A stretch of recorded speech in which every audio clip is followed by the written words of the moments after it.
Eh bien écoutez, bonjour à toutes et à tous. Excusez-nous pour ce léger petit retard et bienvenue à l'Assemblée Générale de Haute-Bretagne événement. Nous sommes sur le plateau de TVRN et oui, Covid oblige, on a dû s'adapter un petit peu à la situation. Je suis Aurélie Crété, c'est moi qui vais vous accompagner tout au long de cette matinée. Assemblée Générale, mais aussi un temps d'échange, on va le voir avec nos différents intervenants. Vous aurez, vous, derrière vos écrans, la possibilité de poser vos questions à nos interlocuteurs via le chat, donc surtout n'hésitez pas, cette Assemblée Générale est la vôtre. Bonjour Géraldine Lemeur. Bonjour Aurélie. Merci de nous accompagner, d'avoir œuvré à la mise en place de cette Assemblée Générale. Je crois qu'on voulait commencer par quelques remerciements et propos introductifs. Voilà, tout à fait, oui, voilà, on voulait vraiment remercier tout le monde d'avoir répondu à notre appel et d'être présent aujourd'hui, puisque j'ai l'honneur d'annoncer quand même que donc voilà, HBE se transforme et aujourd'hui nous repartons à plus de 60 membres et du coup voilà, notre objectif est vraiment atteint et encore je pense que ce n'est qu'un début, donc nous sommes ravis. Alors on comprend une nouvelle phase qui s'amorce. Un petit mot de l'historique si vous voulez bien Géraldine, bien par sûr. rapport à Haute-Bretagne Environnement, cette association qui compte quand même quelques années. Voilà, Haute-Bretagne événement, voilà. Donc HBE existe depuis 2005. Donc du coup, c'est l'ancien directeur du Palais du Grand Large, Olivier Watine, donc qui l'a créé en 2005, qui a été ensuite secondé par donc Jean-François Rouault, que je salue, puisque je sais qu'il est derrière son écran ce matin. Donc ancien directeur aussi de l'agence SVM à Saint-Malo. Et du coup, Jean-François a été président de 2013 à 2019. Et voilà, il m'a passé la main l'année dernière. Donc cette association, pendant toute sa durée, comptait environ 70 membres. Donc c'est pour ça que nous, on peut vraiment se congratuler, si je peux dire aujourd'hui, puisque c'est vraiment un nouveau départ. Mais voilà, HBE comptait environ 70 membres. Et donc le but d'HBE, c'était de regrouper tous les professionnels de l'événementiel, tourisme d'affaires sur le département 35. Donc Haute-Bretagne événement, c'est vrai que ça avait un petit peu tendance à être la Haute-Bretagne et beaucoup donc d'actions se menaient entre Rennes et Saint-Malo. Et du coup, le but, c'était voilà, de mutualiser les actions pour pouvoir organiser toutes les actions communes au niveau de la communication, au niveau de la prospection des clients et pour être un vrai réseau professionnel.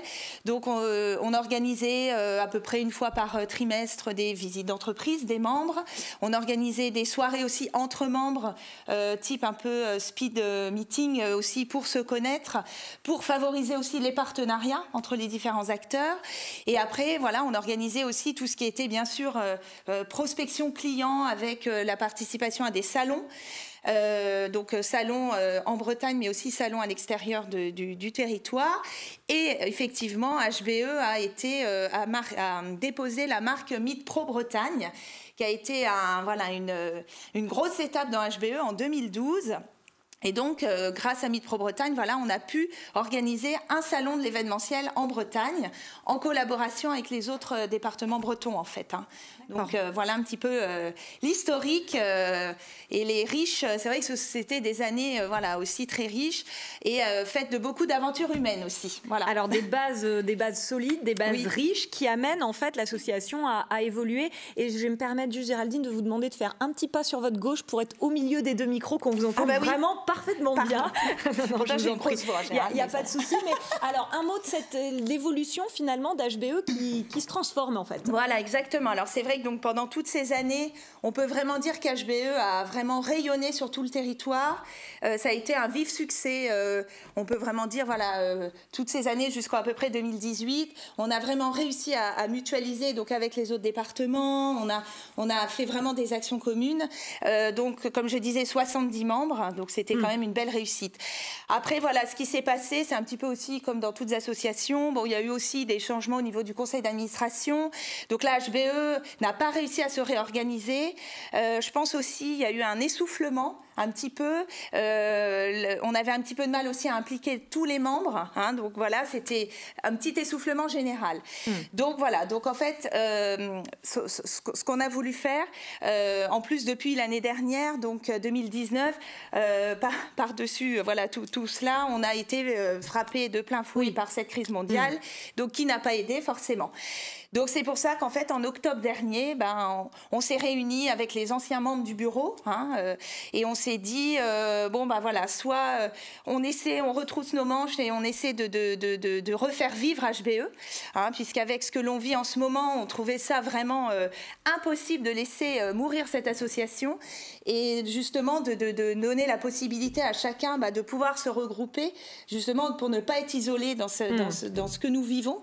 Et c'est pour ça, voilà, on a monté un bureau par intérim, dont j'ai le plaisir d'accueillir quelques-uns de ces membres sur le plateau. Mais oui, voilà. On était limités, mais ils sont là, ils sont sur l'estrade, et voilà. Vous vouliez d'ailleurs peut-être nous les présenter, Géraldine. Exactement. Alors donc du coup, je peux commencer. Michael Trevilli, qui est justement mon vice-président. D'accord. Voilà, du groupe Nova Astrevent. Donc Lauriane Prono, qui est de chez Poulain Traiteur. Guillaume Goujon, directeur du parc expo du quai à Saint-Malo, et qui est géré par la CCI Ille-et-Vilaine. Gwenaëlle Lévesque, qui est directrice du domaine de Cissé-Blossac, de 4 étoiles, le super resort de notre territoire. Notre comptable aussi, qui fait partie aussi de l'équipe, Aurélie de Rien, du groupe CECOB. Camille, le Calvez derrière, voilà, on les voit, peut-être pas, mais c'est pas grave, je dis quand même pas, on s'organise, tout à l'heure on les fera venir. Voilà, tout à l'heure, vous les verrez, mais voilà, Camille du groupe City One, agence d'hôtesse, et donc Michael Trevilli, groupe Nova Astrevent. Super, des hommes, des femmes qui donnent du coup, on l'a compris, un nouveau souffle à cette association qui va, je crois, changer de nom, mais je mets un peu la charrue avant les bœufs là. Non, mais pas de souci. Donc ce qu'on va faire peut-être, Géraldine, c'est demander à Roselyne Rouillard, qui est directrice de l'agence de développement touristique d'Ille-et-Vilaine. Tous les micros fonctionnent, ne vous inquiétez pas, Roselyne. On a voulu vous faire venir sur ce plateau parce qu'on connaît l'attachement historique en fait de l'agence de développement touristique d'Ille-et-Vilaine à l'association Haute-Bretagne Environnement. Merci beaucoup. On m'entend bien? Tout à fait. Très bien. Merci beaucoup, Aurélie. Merci, Géraldine, pour l'invitation. Et peut-être, avant de répondre à votre question, Aurélie, juste me permettre un grand bonjour de la part de Solène Micheneau, la présidente de l'agence de développement touristique d'Ille-et-Vilaine, qui aurait voulu être des nôtres, des vôtres ce matin, mais qui a été retenue par des engagements professionnels. Donc effectivement, Aurélie a un attachement de longue date. Géraldine a posé l'historique tout à l'heure, donc je ne vais surtout pas y revenir. Mais 16 ans d'histoire commune tout de même, ce n'est pas rien. Et à ce moment-là, Géraldine, l'Ille-et-Vilaine était le premier territoire breton à créer son club affaires. Alors, on n'est pas là pour faire du cocorico, mais quand même. Voilà, il y a une raison pour laquelle l'agence et HBE se sont mis en commun depuis tant d'années, c'est que la filière affaires, elle pèse beaucoup pour le territoire d'Ille-et-Vilaine. C'est plus de 30% du chiffre d'affaires généré par le tourisme sur le département. Ce sont évidemment des chiffres d'avant Covid, avec 13 000 événements annuels qui étaient comptabilisés avant cette fameuse période. Donc c'est important, et c'est aussi la raison pour laquelle l'agence de développement touristique, qui a repositionné sa posture marketing en tout début d'année, a tenu, à travers son conseil d'administration, à rappeler combien cette filière affaires, elle est essentielle pour l'agence, au même titre que le tourisme d'agrément. Un mot sur la nouvelle ère en fait qui s'ouvre pour HBE. On voit un peu le nom, le futur nom en tout cas qui est derrière moi, mais en tout cas ce partenariat, il sera toujours d'actualité avec la MU qui est en train d'opérer l'association. Oui, plus que jamais. Ces derniers mois, du coup, je vais surtout rien dire, mais Géraldine, le bureau qui a été présenté, Michael, tout le monde a œuvré et vous nous avez associés à vos travaux. Donc un grand merci, parce que je pense que c'était pour nous également tout aussi important. Ce qu'on peut peut-être dire, Géraldine, c'est qu'on est en travaux mutuels, c'est-à-dire que de la même façon que HBE nous associe et nous propose ses actions, et lorsque les actions correspondent aux objectifs de l'agence, eh bien l'agence mobilise mobilise son expertise, son ingénierie. Ce sont les femmes et les hommes de mon équipe qui, du coup, apportent leur regard sur du réseau social. Je vous en prie. Excusez-moi, oui. Du réseau social, de la presse, de l'événement, de l'animation. Enfin, on n'est pas là pour faire le catalogue. Mais du coup, lorsque vos actions correspondent aux objectifs de l'agence, il y a mise en commun de cette énergie. Donc, ça marche dans ce sens-là.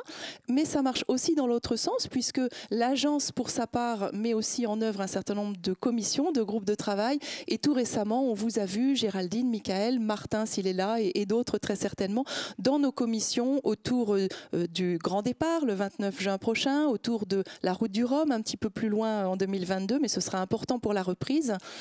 Et donc, c'est important d'avoir en tête que pour HBE, je vous appelle comme ça encore pour quelques minutes. Encore pour quelques minutes, c'est voilà. ça. Et pour l'agence, l'idée, c'est d'avancer en commun avec des objectifs qu'on voit converger naturellement, et non pas les faire converger, on les voit converger.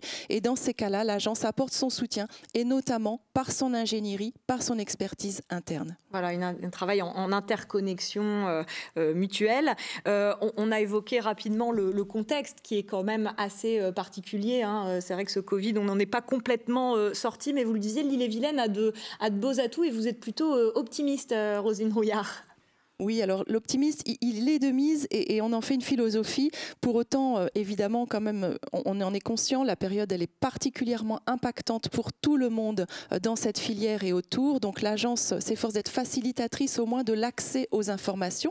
Et pour ce qui est effectivement de la reprise qu'on attend tous, il est important d'avoir en tête les atouts que le territoire d'Ille-et-Vilaine a en magasin, et on en a de nombreux. L'Ille-et-Vilaine, c'est accessible par ses aéroports, c'est accessible par la LGV et ses différentes gares. C'est également, une fois sur le territoire, tout à fait praticable avec un maillage routier qui est dense, plus dense qu'ailleurs sur le territoire, qui est sécurisé. Donc tout ça fait autant d'atouts pour faire venir, on l'espère, le plus rapidement possible des congrès, des séminaires, plus localement sans doute. C'est aussi l'Ille-et-Vilaine, parmi les atouts de son territoire, le tropisme du littoral, la capitale régionale, tout de même. Mais ce n'est pas que ces deux grands attracteurs, c'est également tout un écosystème. Et Géraldine connaît l'attachement de la présidente à ce travailler ensemble finalement, où chacun a sa place, qu'on soit plus gros avec les guillemets ou plus petit. Et bien finalement, on est bien là pour travailler les uns avec les autres. Et promis, c'est mon mot de la fin pour pas être trop longue. Parmi les atouts justement, c'est aussi cette mise en réseau. Je veux pas parler à la place de tout ce qui va se dire ce matin, mais en tout cas de ma place de directrice de l'agence, je l'observe. L'un des atouts de l'Ille-et-Vilaine, c'est les acteurs. C'est les acteurs de votre filière. Vous êtes engagés, vous êtes solidaires, vous êtes innovants, vous mettez du lien, confère cette Assemblée Générale de ce matin. Et pour moi, ça fait vraiment partie des atouts que l'agence s'efforce de mettre en avant pour préparer la reprise. On l'attend, on la guette et on œuvre tous en ce sens-là. Merci beaucoup. Merci beaucoup, Roselyne Rouillard.